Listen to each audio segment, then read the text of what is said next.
On the regenerative journey, our goal is to nurture and facilitate the lives and journeys of all our followers, which is why we've teamed up with resource consulting service RCS, Australia's leading provider of education and advisory services in regenerative agriculture. RCS trains and consults across the ag sector, from individuals and families through to corporates and even government, empowering people to grow productive and profitable businesses in diverse and, importantly, healthy landscapes. They understand that the future of healthy families, resilient communities and regenerative farming lies in holistic education. Over the last 15 years, I've played an integral role in my own regenerative journey, and I have a lot to thank RCS for, and I'm one of 7,500 others who have attended their farming and grazing for profit course. I don't know where I'd actually be, and I certainly wouldn't be this far down my own regenerative journey if I hadn't completed a significant amount of training with the RCS team. I can't recommend more highly RCS to anyone looking to start their regenerative journey in a supportive and proven environment. Terry McCosker and your team, you absolutely rock. And we're also absolutely stoked to be collaborating with them now. For my listeners only, we're offering a 10% discount on all farming and grazing for profit schools and grazing clinics in Australia this year. If you add this to the early bird rate of a 7-day school, you could get a whopping $1,000 off the standard price.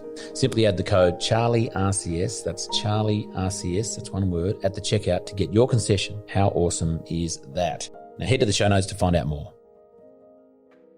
Actually, I can choose and I will choose. And I don't want to tell stories that are not contributing to the web of life, that are not elevating humanity. I'm not going to tell degenerative stories anymore. I want to find regenerative stories. That was Nat Kelley, and you're listening to The Regenerative Journey. From wherever we are, we acknowledge the traditional custodians of country throughout Australia, recognising their continuing connection to this land, its waterways, the stars in the skies since time immemorial. We pay our respects to the elders, knowledge holders, and to all the generations of First Nations peoples who have nurtured their unceded sovereign lands for over 80,000 years and continue to do so today. G'day, I'm your host Charlie Arnott, an 8th generational Australian regenerative farmer. And in this podcast series, I'll be diving deep and exploring my guests' unique perspectives on the world so you can apply their experience and knowledge to cultivate your own transition to a more regenerative way of life.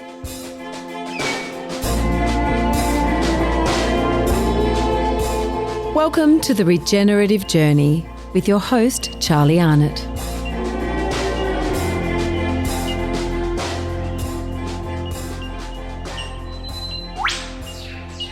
G'day, welcome back to the second episode of Season 5 of The Regenerative Journey. I trust you enjoyed the previous episode, my opener for the season, as I usually do. And as Reece says, it was an opportunity to, what does he say, Roma, rant out my arse. And this actually is going to be a similar dose. Not so much to the extent, only a couple of minutes, but it's an opportunity for me to just get a bit contemporary each week with what's going down in the world, as well as introducing the guest for each of these episodes. So look, I just want to welcome you all back. We have workshops coming up in various parts of the country in the in what's left of autumn and through winter and into a spring as well. As I speak, well, as you listen, I should say, we're completing day 2 if you're doing it on the day of launch of this episode. No, that's not true. This is a week after. So we would have just, the week before you're listening to this, a Burrawa Introduction to Vitamix course. So what we're doing is in the beginning of May, we are going to be down in South Australia. 2nd and 3rd of May down there at Kelley. The Kelley family have been wonderful. Dropped in to visit them last year when we were down there, and they are magnificent, and they use biodynamics in the production of their grapes, and they do such a wonderful job down there. So we're going to be there with them on the 2nd and 3rd of May, and then later that same week, the 5th and 6th of May, back down there at Gemtree in the McLaren Vale.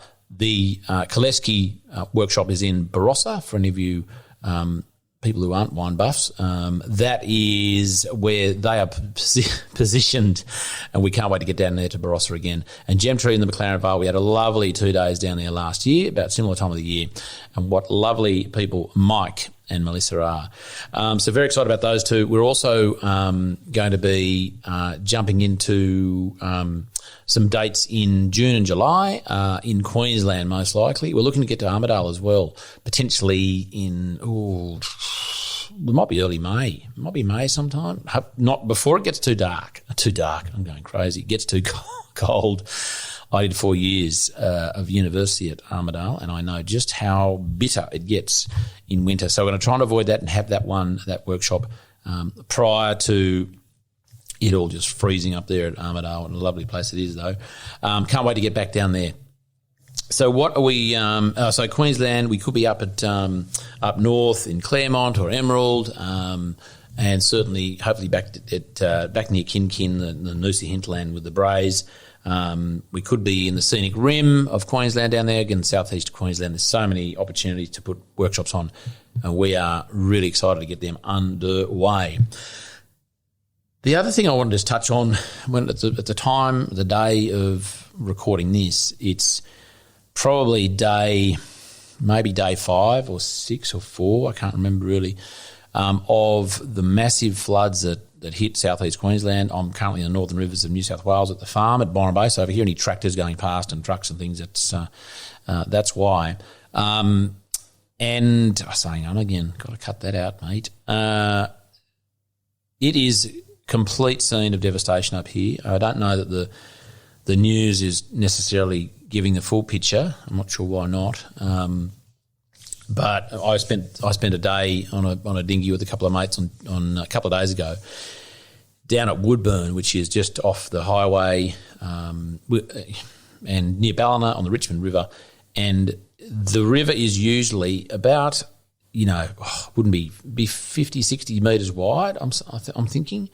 Wouldn't be more than 100 there, I don't think. It is, 10 kilometres wide plus 15 kilometres wide at the moment.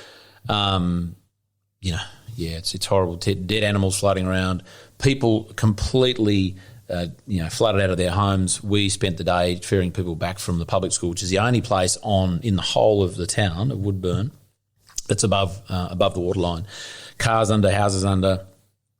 We actually putted over from where we launched the boat. We drove over the highway. The highway would have been about 5, 6, 7 metres below us across the highway. So I don't know when that's going to be open. Hopefully by the time you hear this, it will be open, and the traffic and the food and the fuel and all those things that we becoming so reliant on can start flowing again, and those people can get back to their homes and start the massive, massive cleanup job. There are a number of GoFundMe pages out there. Have a Google of those if you want to help. I don't suspect that even a couple of weeks past when this has all happened, when you're hearing this, that the needs won't be any less. But massive cleanups up here, and just a point with that is, what it highlighted to me was a massive. The reliance on the current food system on carting food long distances. Put even the fuel aside, that's a whole other bag. But not a hell of a lot we can do about that right now. But the food system, the localised food systems in this sort of situation come into their own. They should come into their own at any time of the year, with or without natural disasters. But it really highlighted the fragility of the food system when there's no food on the shelves of any supermarket, and the only shops that have food on their shelves at the moment are those smaller organic grocery stores who have built relationships with the local producers around here, who are still able to actually get food to them and put it on the shelves and feed people. It's a real, this disaster has really shone a light on how many variables there are in the system, and that how it is so fragile. Literally, there's no food on the shelves. Unless you know a farmer and you can go direct, or those shops and you've been supporting those shops who go directly to farmers with that 1 degree of sort of separation there. Another, pretty startling and horrendous example of why getting to know your farmer, having a relationship with them, securing your food system, your own food sort of supply is a really smart thing. And, some people would argue, well, it's a 1 in 100 year flood. It is the worst ever, mind you. And some would say, well, it's not going to happen again, and, why should you change everything just because of that, this freak event? Well, who's to say these freak events aren't going to happen more often? And isn't it just a good thing that we don't grow food in the northern rivers of New South Wales, drive it up to Brisbane markets, the food markets there, and then cart it all the way, it gets sold and passed on, and then it's trucked all the way back down to Byron Bay. It's absolutely nuts. It reminds me of the story of, I think it was fish. I'm going to get all the countries and so on wrong, but there was, fish was caught somewhere in one country on the globe, carted off to somewhere to be basically filleted and processed, and then carted somewhere else to be eaten. I mean, it's just absolutely ludicrous. That's a massive global sort of example of it. But even in this smaller, Northern Rivers, New South Wales area, it is just, there's a lot of work needs to be done, I think, and there's some individuals and organisations looking to do that. And there is no greater reason to start working on that again post this disaster up here. That's probably enough from me. You're going to be listening to the interview I did with Nat Kelley. She's a Australian-born Peruvian lady, woman, girl. I'm never really sure quite how to what the politically correct way to sort of refer to ladies is. I think some people think it's weird when I call them ladies. But anyway, or female. I don't know. I don't even want to go there and all that sort of stuff. But she's fantastic. I caught up with her at Burrawa at Hanaminno. She came down. She came down twice actually. Once to sort of suss us out. She was passing through, and then she made the big effort to come down, drive back from Sydney there and back in the day to do an interview at Hanaminno, and it was absolutely wonderful. And I tell you what, she's got an incredible grasp of the environmental movement, the regenerative farming movement, food, natural therapies, health, and it's so refreshing. Being an actress, I'm sure there's many actresses who just don't, take interest in it. And that's fine, but there's probably a lot that pretend they do and they're really not probably that cognizant or really genuinely interested in it. But there's no doubt in my mind, and there won't be in yours. And a big shout out to Nat's mum and grandmother, Rosa and Rafaela, who Rosa drove down all the way from Sydney to Burrawa, some 4 hours. What a committed mum and grandmother. And I can't tell you what a wonderful honour it was to meet them as well. So big shout out to Rosa and Rafaela for accompanying Nat down here to Burrawa. I hope you enjoy this opener episode of Season 5 of the Regenerative Journey as much as I did with Nat Kelley. Nat Kelley, we're on. We're on. We did it. We finally made it after. Well, we didn't have any false starts, did we? I'm just grateful that you stayed in the country a couple extra days. I did, and I think subconsciously I stayed because I knew that this was an important thing to do, and I was really honoured to be invited to be a part of it because I'm such a big fan. Okay, Nat, thank you. Thank you. Thank you for the the end of the interview. Thank you for doing what you're doing. I arrived in Australia a few weeks ago, and I just felt a bit of a bummer that where I'm like, where's the regenerative agriculture community? And then I found you. So, well, I'm so pleased, and there's so many of us out there, and we can talk about that. And you've been here a couple of hours today, and we've had a lovely time, which we'll get to. It's such a big conversation, which we'll touch on a bit, and you're going to come back here at some point. Talking about here, now, what I generally do when I start my interviews with my guests. What's that noise? Oh, it's the hedge trimmer. That's Greg. It's a very authentic Greg. Interview. Isn't it? How are the horses? Just hanging. Amazing.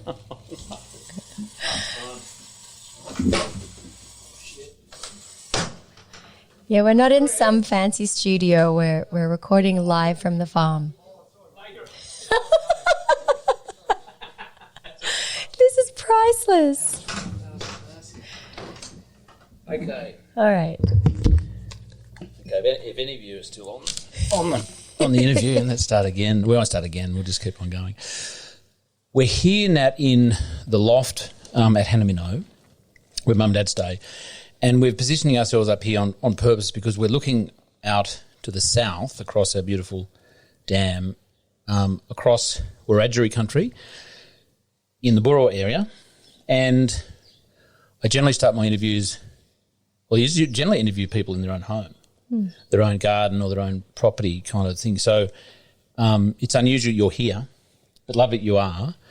So this question still applies, but in a different context. What does it mean for you to be sitting here looking out at that country, which is unfamiliar to you, but kind of, I guess, given what I know about you, I'm sure means something? It means hope for me, to be honest. I spent the last 2 weeks in an unnamed place in Australia. I won't go there. But my mum had rented a little farm stay somewhere for us to spend Christmas and get away from all the craziness in the city.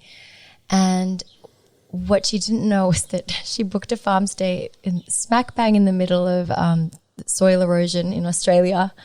And I got to see the real effects that modern agriculture is having on our landscape. And I've been feeling pretty sad. And so when you invited me to stop by and see this farm, my whole family, after just spending 2 weeks in the other place, as soon as we got on your property, it was like there was this collective, because we could feel that the land here is alive and being nurtured in a way that is wise, that is loving, and you can feel that energy here. And so when I look around at this lush green landscape, knowing that the surrounding landscape is pretty dry and pretty eroded, I feel hope that this is a possibility for agriculture in Australia. And you, the way that you contacted me, connected a couple of weeks ago, I posted something. I can't remember what it was now. It was a picture of cows, that's right. Yes, with lush green That's right. grass. And I asked you because I had never seen, I was looking at all these cows on all this dry, eroded land. And I've been, rereading Bruce Pascoe's Dark Emu while here.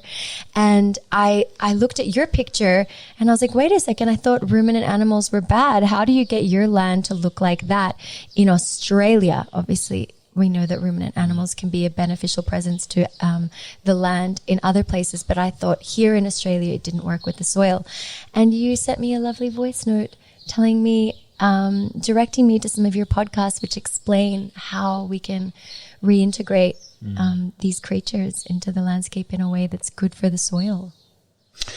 And so I guess what I was really pleased that you'd reached out to do that, and it was it felt like a really genuine inquiry, because some people go, oh, that doesn't work and they're not native and we shouldn't have them. So it was beautiful to have a non-farmer generally inquisitive and curious about how that sort of how animals, how ruminants in Australia and also in the US, because that's kind of, and Africa is kind of the home of the ruminants and the grasslands and the ecosystems that were created and that we are essentially trying to mimic here.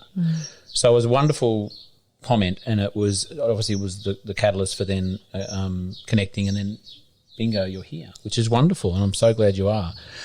So in some ways, thank you, COVID, for kind of messing with your plans.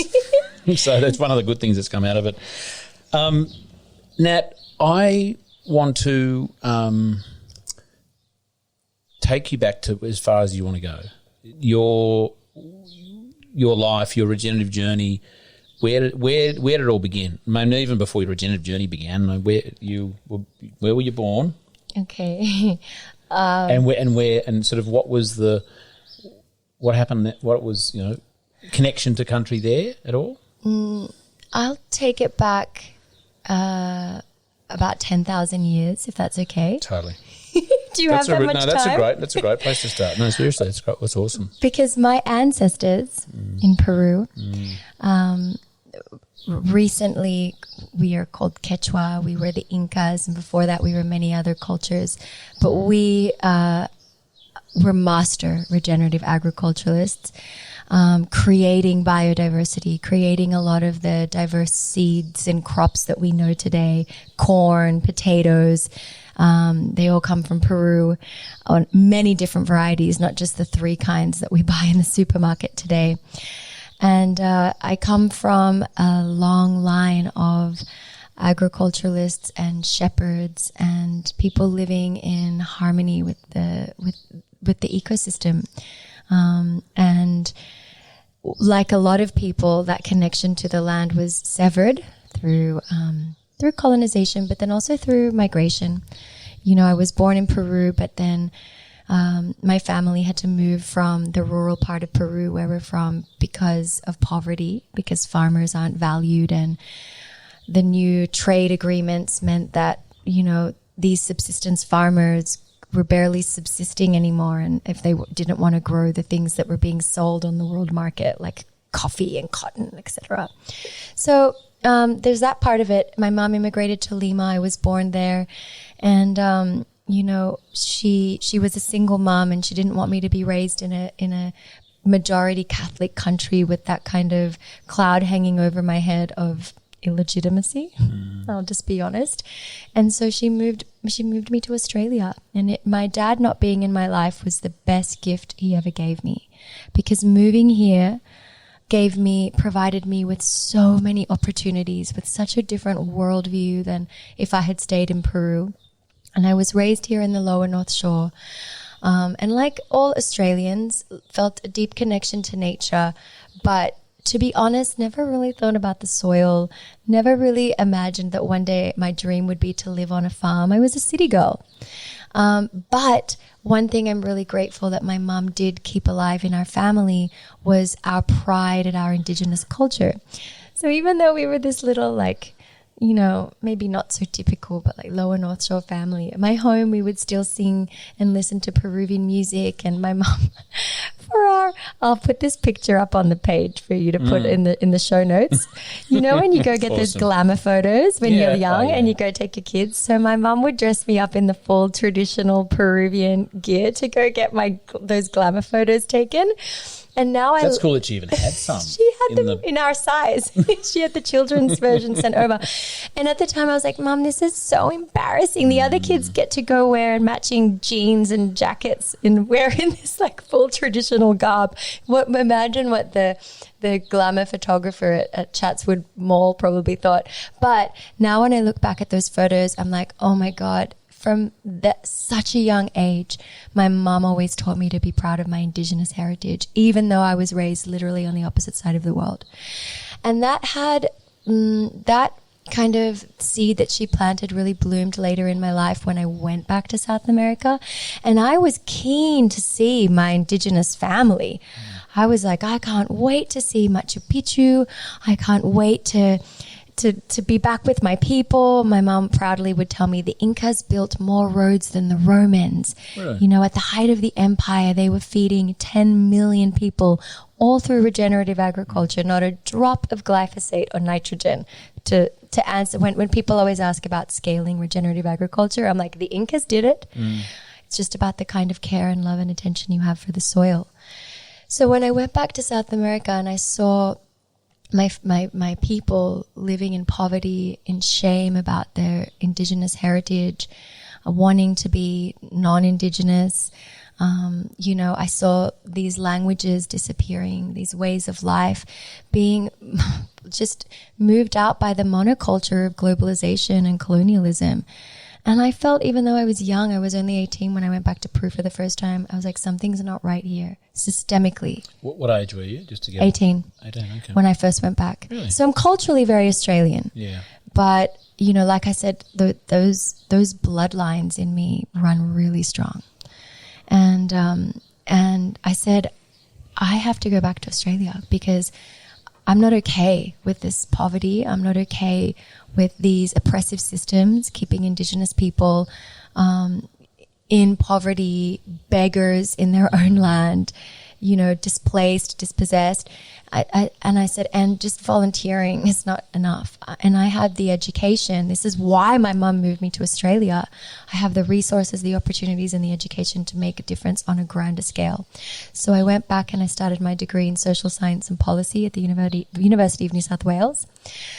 However, because my life, particularly my life, is not very linear.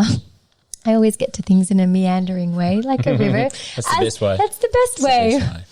I took a little 15-year detour from that dream as an actress, which was this the burning desire I had within me to tell stories. And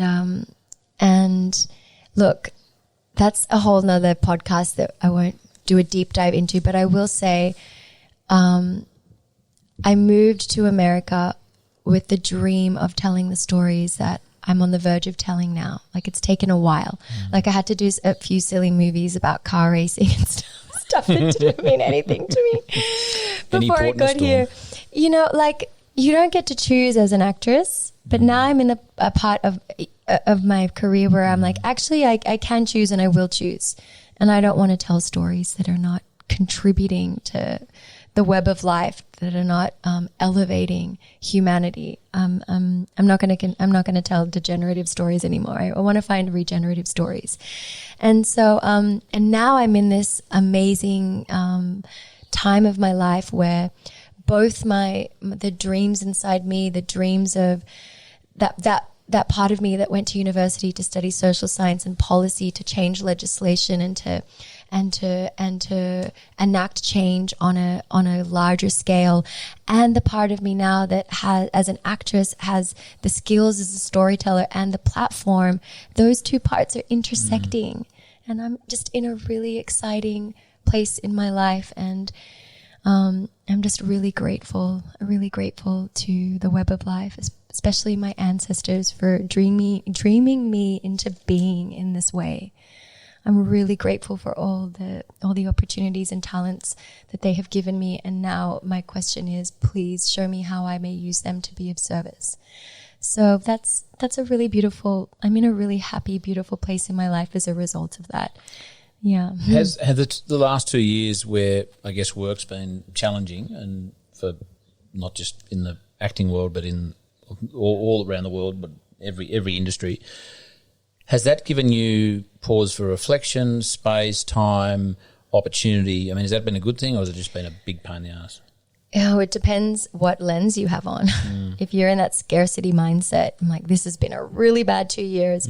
I've only done like one little movie, like I've barely worked, you know. But then on the other hand, I'm like, but I've done a soil advocacy training program with Kiss the Ground. You know, I've completely dived into this world of regenerative agriculture, indigenous wisdom. I was invited onto the board of Kiss the Ground and the Fungi Foundation. I'm actively raising money for 2 organizations that I love and care about. I'm learning how to use my gifts to tell new stories in new ways. And I give thanks that, you know, I haven't booked any of these last auditions that I've been on in the last 2 years, because it wouldn't have given me the time to do this. And I'd be, to be honest, telling stories that are not really mine to tell. And that's what I'm learning, to let go of the things that are not mine, to trust that the roles that I am supposed to play and the stories that I am supposed to tell will come if I have the patience and the will to say no to things that just are not mine, that don't belong to me. In your Hollywood industry, in the world of acting, what have you seen that you're happy about now that you have a different lens you're looking through? You know, what other things are happening over there that are a regenerative or sustainable nature? What other organisations, or is it a bit barren? Are you like, I'm an explorer here? And, no, this is a very exciting time that we're in, and COVID has actually been, I think, a good thing in terms of waking up people's consciousness that we are in a crisis.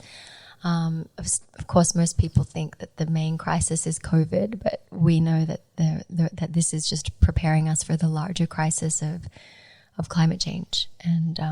And so I think that the ground now has been prepared. As one of your biodynamic potions has been poured on it. So it's a little more fertile for some of these seeds to grow. And whereas a few years ago, if I had pitched a show, which I'm in the process of doing now, around the opposite of patriarchy, which isn't matriarchy, it's actually partnership. A partnership model is what the opposite of patriarchy is. Awesome. And if I had pitched a show about that a few years ago, they would have been laughed out of the room. But now I think people are open to some of these new ideas, and they've been, there was that Zac Efron show. I don't know if you saw it, Back Down to Earth or something. I didn't see it, but I heard about it. Yeah, a lot of people liked it. I want to do like the female feminine version. Was it a bit? I didn't see it. So it was a bit bro-y. Yeah. It was like really, like a bit like very. I mean, he's a dude. He's a bro, but that's okay. He's a bra. But we need to get the bras on board. So I'm not bagging it in Australian lingo. I'm just saying, like, great, he pioneered the way. Can we get more shows like that out there? I mean, it says a lot that Fantastic Fungi was the #1 downloaded movie or documentary, on iTunes in 2020. And I have to shout out your former guest, Pete Windrum, and his wife, Nina Karnakoski, for telling me to watch that, because it absolutely changed my life. And then it led to me getting on the board or being invited on the board of the Fungi Foundation. So these are stories that, like I said, maybe a few years ago people would have been like, why is everyone raving about this movie about mushrooms and fungi? But now people are like actively looking for new solutions and new stories, and fungi are actually old technologies that could be potentially new solutions to some of these problems that we're having today. It's a really exciting field too, isn't it? The understanding, the science, the research on the amazing or the fantastic, how fantastic it is, but it's the roadway on which minerals are supplied, communication, all sorts of chemicals, and it's the Wood Wide Web. It is, isn't it? The Wood Wide Web. The Wood Wide Web. Exactly. And I guess we don't, and as farmers, like I used to spray a lot of fungicide on crops, thinking I'm killing the rust in the wheat, because that's the problem as I see it. No idea, not even thinking about the fact that I was killing a whole lot of this intricate network, which I was, relying on as a farmer to provide and grow my wheat. It's a great example of the fungi forgive you. Do they? I hope. Look, you've done so much other work for them that they'll let that one go. I hope so. I hope I've spent more years trying to fix the problem than I spent creating it in the first place. And I'm not going to go back there. So every year that I keep helping them, I guess I'm getting some brownie points back. You absolutely are. And I was just kidding. I think... No, I'm not. Well, you don't want to get on their bad side. No. They basically control the world. In fact, what book was I reading where they were like, maybe at some point they'll decide to revolt and just do away with us. Like They're the just watching us. Do you know that show, the Triffids? No. Triffids? The plants. So became alive. There was a comet. Everyone was blind, and a few people who were asleep. The only ones in the world who could see, and these Triffids, these big orchid things would walk around the world and zap people and kill them. Oh yes, I've seen David Triffids. It was a science fiction book. Totally. I did read it. So. Oh, what's this version called? Mycelium, mad mycelium. When the mycelium turn on us, and they're everywhere, and they're listening to everything, and they're so intelligent, and we don't pay any attention to them. And they're in our brain. They're in our brain, and they help our brain. I'm so lucky to be on these board meetings with Paul Stamets, and always getting new information from him at the board meetings. Like, we've just done this study, and it's looking likely that psilocybin can not just stop Alzheimer's but reverse it. That study has not been published yet, so don't everybody go get excited. But I'm just saying the potential. You didn't hear it first. Yeah, just the potential of this medicine to help us with neurogenesis, to help get our brains right, and then what? What's the next step? So that then we can be of service again to the fungus, to the fungi, to the mycelium, to the web of life. I really think that's the true purpose, this health and wellness craze that's sweeping the world. I'm like, that's great. But right now it feels like it's just personal.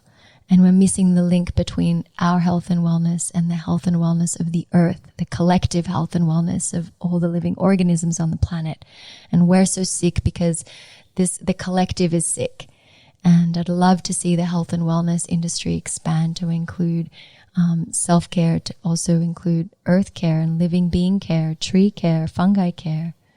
I think it's a great point, because I think a lot of the health, I'm generalising, but this is certainly something I'm seeing, health practitioners operating from a place of a good intention, but really isolated. So it's about nutrition, which is great, or it's about physical fitness and exercise, but which again is great, and the combination of both. But I think the missing link and the glue that actually brings all that together is like, go and do it outside in a paddock or in a park, or connect, take your shoes off, go and ground, still eat good food, still exercise, but, do it literally do it in the environment, do it in nature. That's the kind of bit that brings it all together, because that's kind of the frequency we want to be operating at, isn't it? We put our stuff in us, the food, we do our physical stuff, but like, where are we doing it all? In freaking nature. Yeah. Nature is a funny concept. In my studies now of Indigenous cultures and languages, and in the learning of my own Indigenous language, Quechua, I'm learning that a lot of our Indigenous languages don't have a word for nature. And that is because for us, it is not something external, And it's interesting that in English, we have this name for it. It kind of implies that it's over there. Let's go out into nature. And that for Indigenous people is such a laugh, because we are nature. We are an integral part of this ecosystem. And as I was telling you outside, Indigenous people have the accumulated knowledge of tens of thousands of years to teach us how we can reclaim our position as keystone species within the ecosystem, to be a beneficial presence to all life around us, which is something that we are not currently, me included. What happened? I mean, I want to say... Were we ever a keystone? Yes, yes. There are parts of the Amazon that they are now can prove were planted by my ancestors, by men in women. So in parts of the world, Indigenous people have been building biodiversity. Here in Australia as well.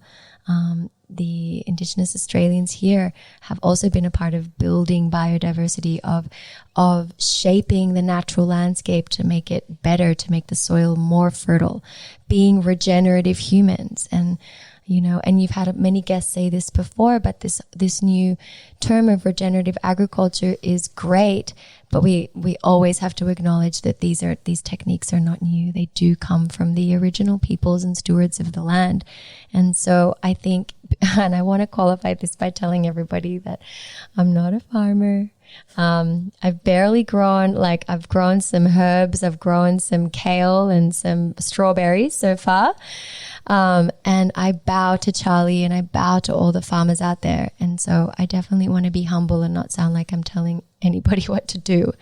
But in my studies of Indigenous cultures and technologies, because these are technologies, I'm seeing, oh, wow, this is what they're teaching in my permaculture course. So then how can we integrate Indigenous people back into the knowledge that originally is theirs? How can we make sure this just isn't another way to colonize their wisdom?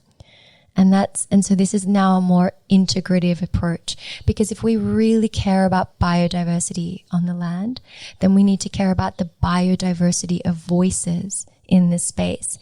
And I would go further and say we need to care about the biodiversity of the humans stewarding and owning the land, because right now around the world, landowners mostly just look like you, Charlie, not as handsome and not as charismatic, but white men. Yeah. Totally. And that needs to look like brown men, brown women, white women, like that. We need a biodiversity of land stewards. And I like the word land stewards because the ownership thing is kind of like another introduced idea that has caused a lot of problems with the landscape. It's amazing that in their 100,000 years here, the Indigenous Australians didn't put up one fence. No. That would have been crazy to them, because then they'd be like, well, how do we do the cultural burns then? Yeah. We're talking about bioregions. You can't put fences through bioregions because each biome needs to be cared for so specifically, And it also implies ownership, doesn't it? Well, the ownership thing is, well, why are you owning it? To profit from it. Well, that's the world that we've covered. built. But things weren't always that way. Before, we used to steward the land, and the intention was not to make some money off it. It was to make sure that in 7 generations that land would be flourishing even more. And it's just, I teach this, I'm starting to teach this class on values, because I feel like that's one of the only thing that I can speak on, because I can't speak on the farming part just yet, but the indigenous values, and how contrary they run to a lot of the values in our dominant culture, like the 7 generations thing. So a lot of it, First Nation tribes in North America, this was a big part of their culture and their belief systems. You don't make any decisions without seeing how it's going to affect 7 generations into the future. Can you imagine if our governments made decisions in that way? Can you? But we think that we're the smart ones.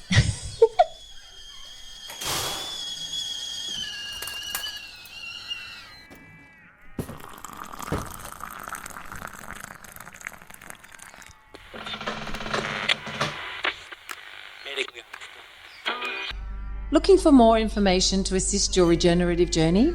Come join Charlie and his guests around the kitchen table, an online community of supporters with exclusive access to the Regenerative Journey interview transcripts, live online Q&A sessions, a chance to engage with other like-minded people, and more.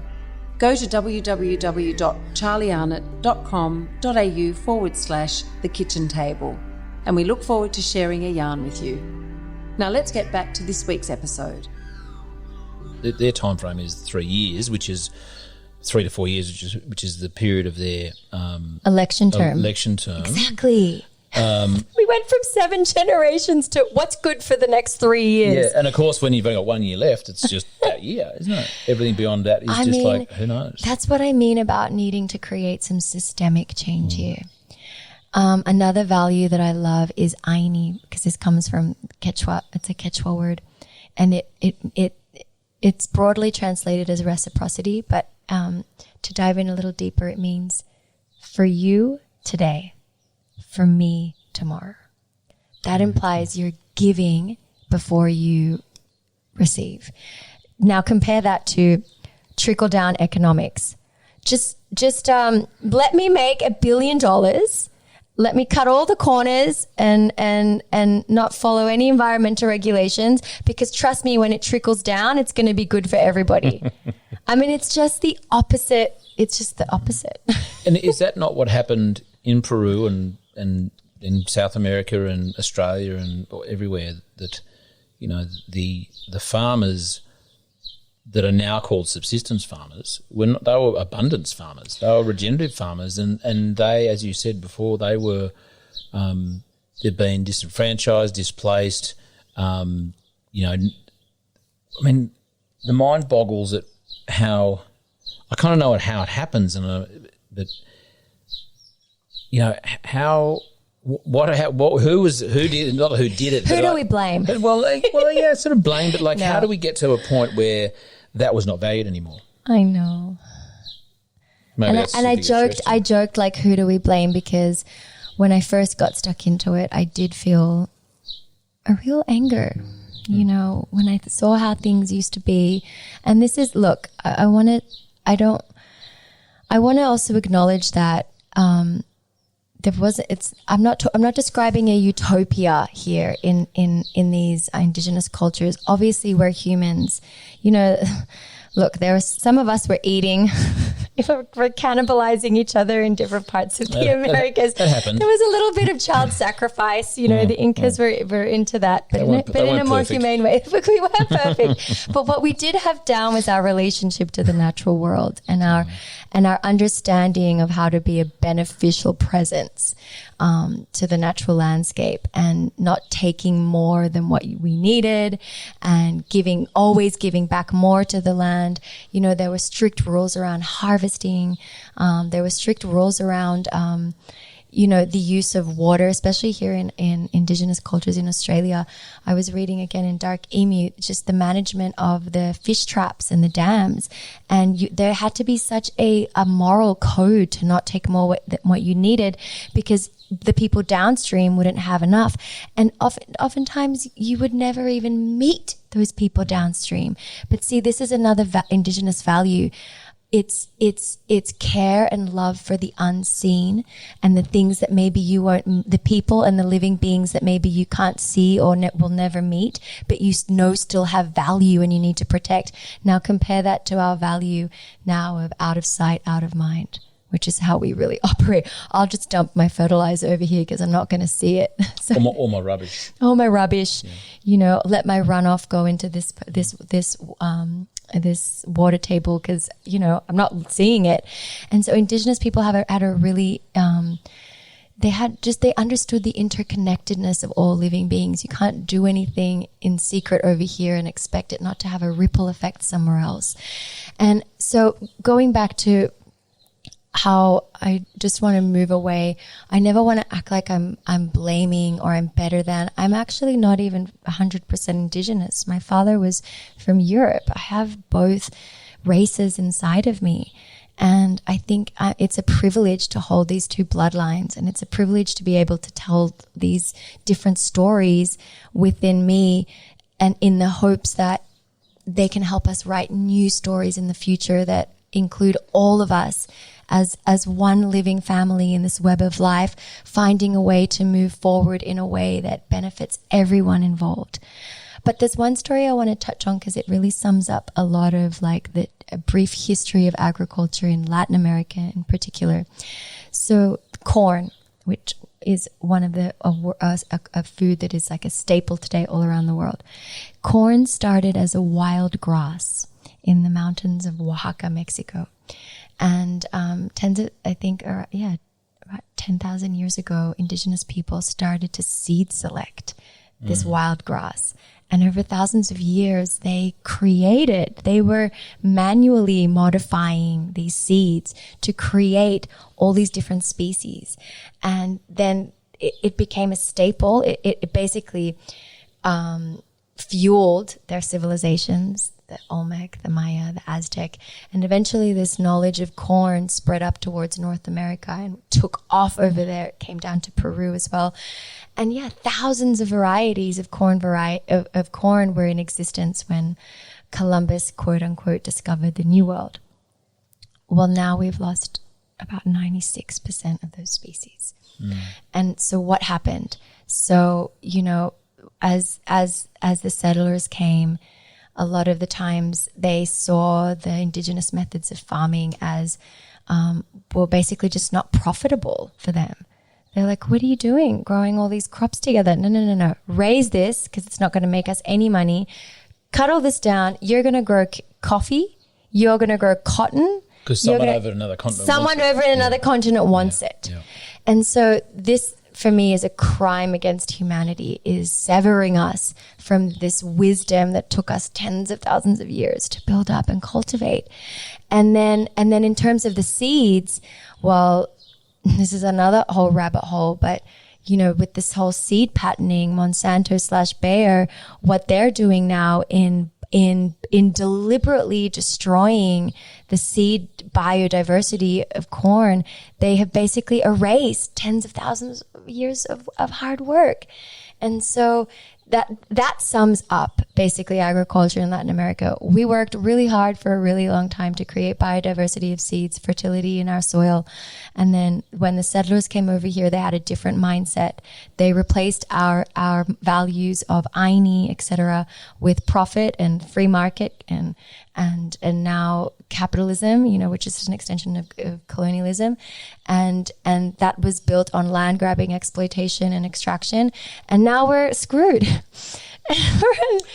Well, I guess the resources that were available and the plant selection that those people did was about local, using appropriate and seed that would grow on that mountainside, and there's a different seed on that mountainside, a different aspect, and that was kind of it sustained and resilient, absolutely. And that was the diversity was the key. And then so there was plant selection, but with a whole different criteria.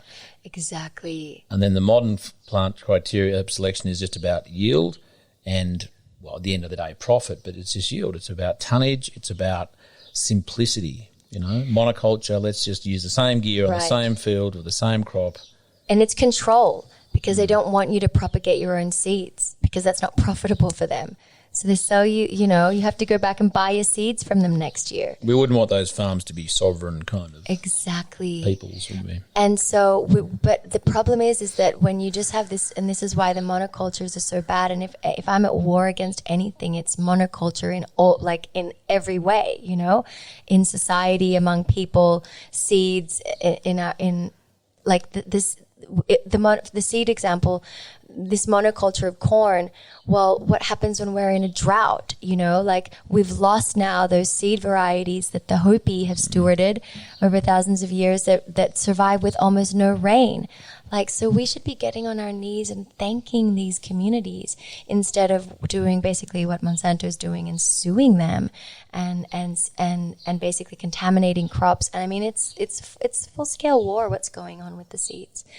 And sorry I go on such a tangent with them, but they really have asked me to, they're telling me, please speak up for me.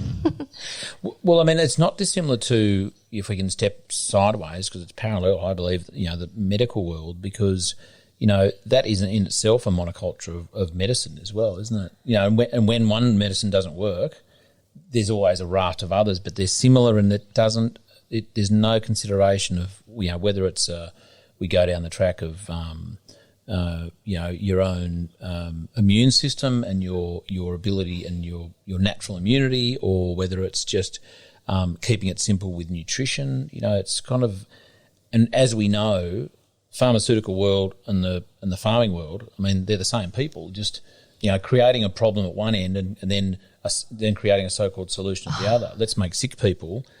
Exactly. With crap food, with questionable farming practices, and sick people. Hang on. Well, we won't talk about nutritious food. We'll just give you a pill to take.